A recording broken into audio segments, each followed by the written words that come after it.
Hello dear students, welcome to innovative background. तो बच्चों, आज का हमारा टॉपिक है विद्युत क्षेत्र तथा विद्युत क्षेत्र की तीव्रता।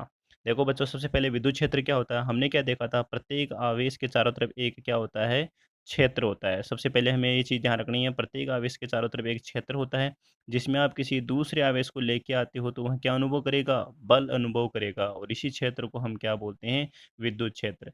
आप लोगों को बताया था ना, यदि आवेश स्थिर अवस्था में होता है तो केवल विद्युत क्षेत्र उत्पन्न होता है। यदि आवेश गतिशील अवस्था में होता है तो उसके चारों तरफ विद्युत क्षेत्र तथा चुंबकीय क्षेत्र दोनों होते हैं। तो समझ में आ गया होगा कि विद्युत क्षेत्र क्या होता है। बिंदु आवेश या बिंदु आवेशों के निकाय के चारों ओर वह क्षेत्र जिसमें किसी अन्य आवेश को रखने पर वह आकर्षण या प्रतिकर्षण का बल अनुभव करता है, क्या कहलाता है बच्चों, विद्युत क्षेत्र। अब आती है बात, सर विद्युत क्षेत्र को किससे प्रदर्शित करते हैं। विद्युत क्षेत्र को हम काल्पनिक रेखाओं से प्रदर्शित करते हैं, जिन्हें हम क्या कहेंगे, विद्युत बल रेखाएं कहेंगे। क्या कहेंगे बच्चों, विद्युत बल रेखाएं कहेंगे या विद्युत क्षेत्र रेखाएं कहेंगे।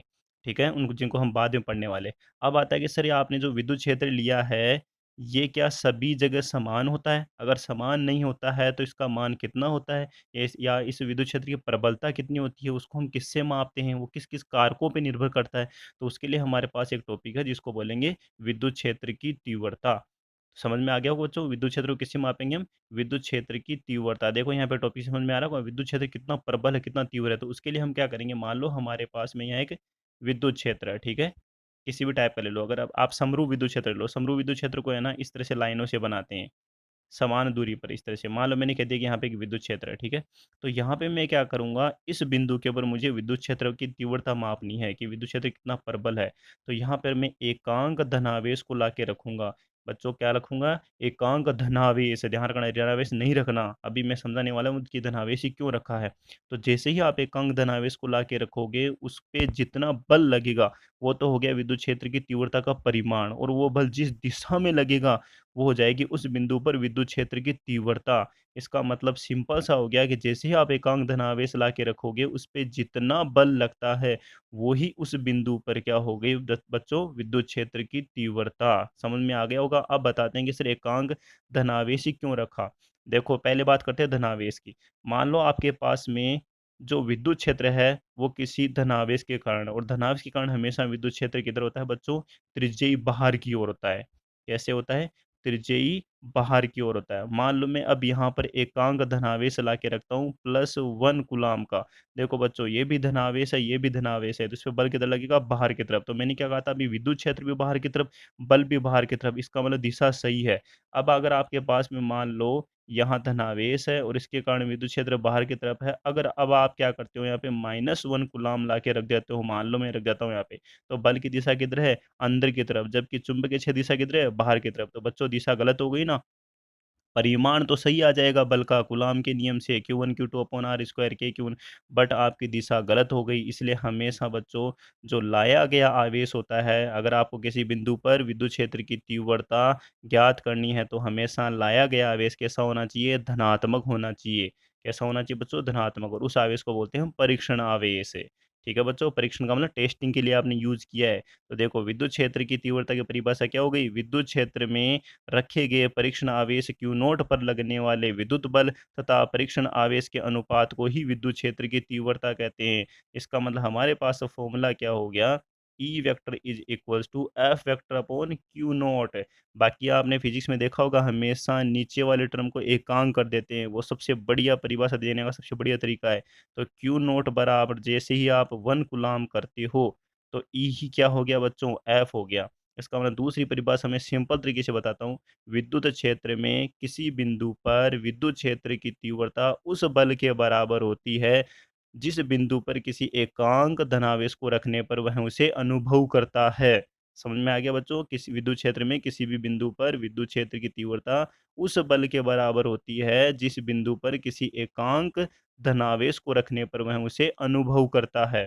और दिशा तो अब आप लोगों को पता चल ही गया होगा कि सर किसी भी बिंदु पर विद्युत क्षेत्र की दिशा किधर होती है, जिधर आपके परीक्षण आवेश पर लगने वाले बल की दिशा होती है। और विद्युत क्षेत्र की तीव्रता क्या है, एक सदिश राशि है। क्योंकि बल क्या है, एक सदिश राशि है, तो ये ई भी क्या हो गया, सदिश राशि हो गई। और इस ई की दिशा किधर होगी, विद्युत क्षेत्र की दिशा, जिधर आपका परीक्षण आवेश पर बल लगेगा। ठीक है। तो विद्युत क्षेत्र की तीव्रता एक सदिश राशि है जिसकी दिशा दोनों आवेशों को मिलाने वाली रेखा के अनुदिश बल की दिशा में होती है। जिधर आपका बल लगेगा, तो इसका मतलब अब आपको एक चीज़ ध्यान रखनी है बच्चों, जो आप परीक्षण आवेश लेके आ रहे हो उसका मान पहले तो बहुत कम होना चाहिए, टेंड्स टू 0 होना चाहिए। बहुत कम क्यों होना चाहिए? जैसे कि मान लो आपके पास में आवेश है, इसके चारों तरफ विद्युत क्षेत्र है। अगर आप कोई दूसरा आवेश लेके आओगे तो उसके चारों तरफ भी तो क्या रहेगा? विद्युत क्षेत्र रहेगा ना। तो ये वाला विद्युत क्षेत्र इसके वाले विद्युत क्षेत्र को क्या करेगा? प्रभावित करेगा। इसलिए हम क्या करेंगे? इस परीक्षण आवेश का मान बहुत कम लेते हैं। समझ में आ गया होगा बच्चों? इसलिए जो फ़ॉर्मूला है ना, हम देखा होगा किताबों में जनरली कैसे लिखा हुआ मिलता है? E vector is equals to F vector upon q naught, और यहाँ क्या लगाते हैं बच्चों? Limit q naught tends to 0। Limit q naught tends to 0 क्यों रखते हैं? तो आपसे यही बोलना है कि सर लाया गया जो परीक्षण आवेश है ना, वो स्रोत आवेश के कारण उत्पन्न विद्युत क्षेत्र को प्रभावित नहीं करे, इसलिए परीक्षण आवेश का मान बहुत कम लिया जाता है। अब आपको इसकी मात्रक और विमा पता होना चाहिए। एफ का मात्रक क्या होता है बच्चों हमारे पास में? एफ का मात्रक हो गया न्यूटन, और क्यू का मात्रक क्या हो गया? कूलाम। इसका मतलब मात्रक क्या हो गया? न्यूटन पर कूलाम। विद्युत क्षेत्र की तीव्रता का ऐसा मात्रक क्या हो बच्चों? न्यूटन पर कूलाम। इसका दूसरा मात्रक भी आप बना सकते हो, न्यूटन पर कूलाम। ऊपर मीटर से मल्टीप्लाई कर दो, नीचे से भी मीटर से मल्टीप्लाई कर दो। देखो बच्चों, न्यूटन इंटू मीटर क्या हो गया? कार्य। तो क्या हो गया कार्य का मात्रक? जूल बटे कूलाम इंटू मीटर। और जूल बटे कूलाम आपने पढ़ा होगा 10th में, क्या होता है बच्चों? विद्युत विभवांतर, डब्ल्यू अपॉन क्यू पढ़ा है ना। तो ये हो गया वोल्ट पर मीटर। इसका मतलब विद्युत क्षेत्र की तीव्रता का ऐसा है मात्रक बच्चों क्या हो गया? न्यूटन पर कूलाम या वोल्ट पर मीटर।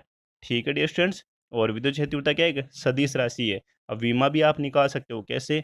सर आपने बोला है अभी न्यूटन पर कूलाम, तो न्यूटन की विमा क्या होती है? m1 l1 t-2 बल की विमा।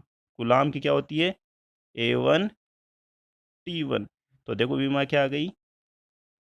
m1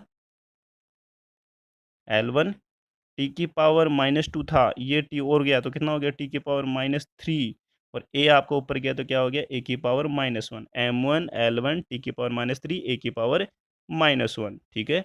दूसरा देखो यहाँ पे, वहाँ आवेश जो विद्युत क्षेत्र उत्पन्न करता है क्या कहलाता है? स्रोत आवेश। अभी बताया था ना। वहाँ आवेश जो स्रोत आवेश के प्रभाव का परीक्षण करता है क्या कहलाता है? परीक्षण आवेश। क्यू नोट लिया था ना। और ये देखो F vector upon Q note एक परिमित राशि जिसका सूत्र देखो लिमिट लगा के किया है। लिमिट क्यों क्या किया? जो परीक्षण आवेश है उसको हम उपेक्षणीय मानेंगे जिसका मान बहुत कम लिया जाता है। ठीक है एडिशन, और परिभाषा आपको बताई थी अभी देखो, यदि आप क्यू नोट को 1 कूलाम पुट कर देते हो, परीक्षण आवेश का मान 1 कूलाम रखते हो, तो ई वेक्टर ही क्या बन जाता है? F vector. अर्थात किसी स्थान में किसी बिंदु पर आवेश क्यू के कारण विद्युत क्षेत्र की दिशा या विद्युत क्षेत्र उस बल के रूप में परिभाषित किया जाता है जिसे कोई एकांक धनावेश उस बिंदु पर रखे जाने पर अनुभव करता है। और जो नेक्स्ट टॉपिक रहेगा बच्चों वो हमारा रहेगा विद्युत क्षेत्र रेखाएं, जिसको हम नेक्स्ट लेक्चर में पढ़ने वाले हैं। Thanks for watching.